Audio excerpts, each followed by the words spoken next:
giving yourself tons of self-care this month in the smallest of ways and seeing that it, really helps support all of the areas of your life. So today I decided to come up with some non-traditional self-care ideas because I think that when you start to pigeonhole self-care into what we've been marketed that self-care is, things like, bubble baths and, massages or whatever, you forget to see that there's a whole world of self-care that you can give yourself in order to support yourself throughout your days.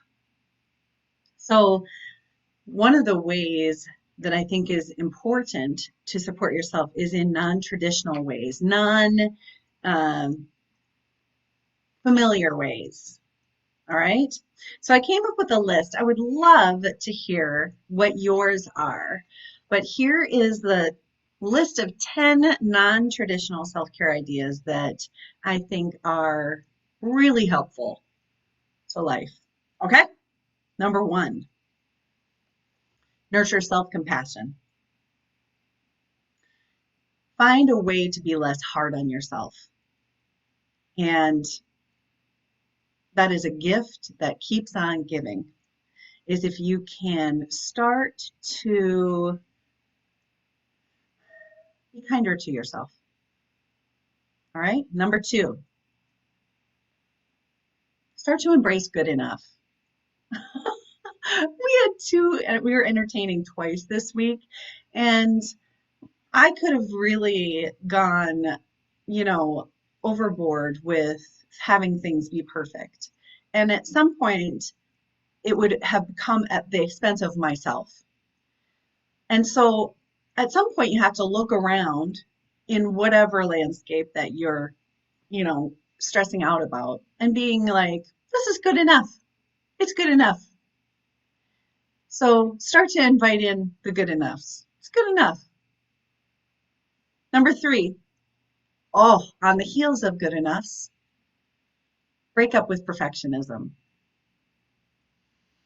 Perfectionism is not I swear to you, it's not possible. And the sooner you can get there and be like, oh yeah, that's just not possible, the better for you. The better for you. So if you can break up with it and invite in good enoughs where, wow, it's just like, it's good enough. I'm good enough. This is good. Versus it has to be perfect. I highly recommend. Number four. I feel like that sometimes perfectionism and comparison go hand in hand. Number four, don't compare yourself to others. What other people are doing is none of your business. Keep your eyes on your own mat. You do you, and don't look at other people as the comparative, oh, well, they're doing this, I should do this, or they're doing it that way, maybe I should do it that way. Do you, and follow what work feels really good for you, and you are going to be great. But when you're doing all the things that other people are doing because you're comparing, all it really does is feed the fires of less than. And so I highly recommend breaking up with comparison. Number five, my favorite, healthy boundaries. I think there is something really potent about starting to give yourself permission to have boundaries in all shapes and sizes, so that you can start to sense when something feels wrong or right for you. You can start to feel when you have the energy to do something or don't, when someone doesn't feel like they're a good fit for you. All of this comes as a result of setting up healthy boundaries. So you can start to take care of yourself in that way. It really is helpful to start to recognize that A, you get to have boundaries, and B, then you get to start to defend them, for lack of better words. Honor them is how I would say it. Big thumbs up. Yes, I hear you. Number six, This is non-traditional, but I love it. Number 6 is nurture your creativity. I read somewhere that creativity is the inspired and highest form of doing. And there is something potent and really electrifying, excuse me, about doing something creative. It doesn't have to be, I don't know, do what it is, do what feels good for you. If you like to knit, knit. If you like to play with paper, play with paper. If you like to draw, draw. If you like to sing, sing. If you like to play the piano, play the piano. Whatever it is. If you like to write, write. Nurture your creativity. Notice how you feel before you do something creative and notice how you feel after. Huge. Okay? Also, for the people who are like, oh, I don't have a creative bone in my body, baloney. Baloney. Doesn't have to be super weighted. It doesn't have to be like you have to make something, some beautiful work of art. You know, just think about what feels good for you as far as creativity and do that. Number 7, don't pick at scars. I'm not going to talk too very much about this, but I will tell you this. Um, stay away from the social media accounts of your exes. You don't need to dig in and pick at scars that have healed. You don't need to, just don't pick at scars. Allow for yourself to heal and move forward. Sometimes when you get curious about relationships past, I don't know, in this digital age, you might go digging. And I just invite you to consider that all it's really doing is kind of picking at a scar that's healed within you. And perhaps it might be a bit in your best interest to not pick. Number 8. I love this one. Every week I go through and particularly on my Instagram feed. My Instagram feed I use for learning, and I keep my list quite small because there are things that I want to come up in my feed to help, particularly in the social justice arena. I just really want to constantly be learning and being inspired by those messages. My point, unfollow people that don't serve your highest good.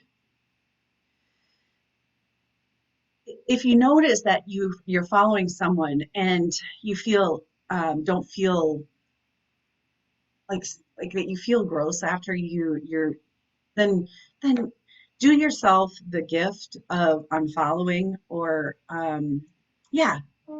Does that make sense? I feel like that it's really important that you don't need to hang on to people in your feed just because they're your friends or just because of whatever.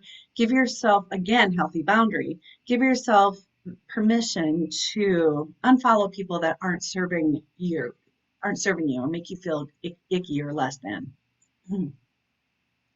Number 9. Boy, I posted about this last week. Get rid of old clothes that don't fit. Get rid of old clothes that don't fit you. Get yourself some clothes that fit and feel good and make you feel fantastic. Give yourself this gift.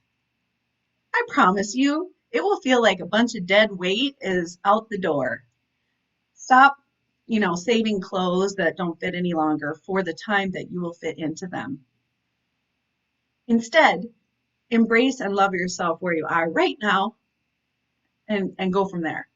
But there's an energetic component to holding on to old clothes, even if they're expensive, even if they're designer, even if there's really beautiful suits in there. Let go of them. There's an energetic component there that will free you, I promise. And number 10. Oh, I said something else is my favorite. No, this is my favorite. Say no, thank you. I was going to just write say no, but there's something really potent and powerful about no thank you. can you XYZ? I'm sorry, no, thank you. And you don't even need to lead with I'm sorry. You could just be like, oh, that sounds really interesting. No, thank you. There's something, it softens the no. It's still honoring yourself. Give yourself permission to say no in general, but then you can say it politely. I'm from the Midwest where saying no, it's kind of hard sometimes for us. And so I would say, add a no thank you. I can't explain it, but wow, it's really potent. Sarah, will you please make XYZ for the bake sale? No, thank you. I mean, A, I don't bake, but B, I don't have time, whatever. No, but I can give you $20 for whatever it is you're raising, figure it out. But no, thank you has been a revolution for me. Those are my top 10 non-traditional self-care ideas that have been really helpful to me. I would love to hear what you have. Do you have things that you have woven into your life that have helped you and would help others?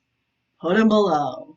There is, let's see, it's the 25th. We've got 4 more days of Love on Yourself month. Now, here's the thing. We didn't do this just so that it would be 29 days and then you're done. We did it so that you can start to learn to weave in self-care throughout your days. So let's do that. All right. I have a pajama party coming up on Saturday morning. It's a free training that I pulled directly out of the Whole Woman Wellness Formula.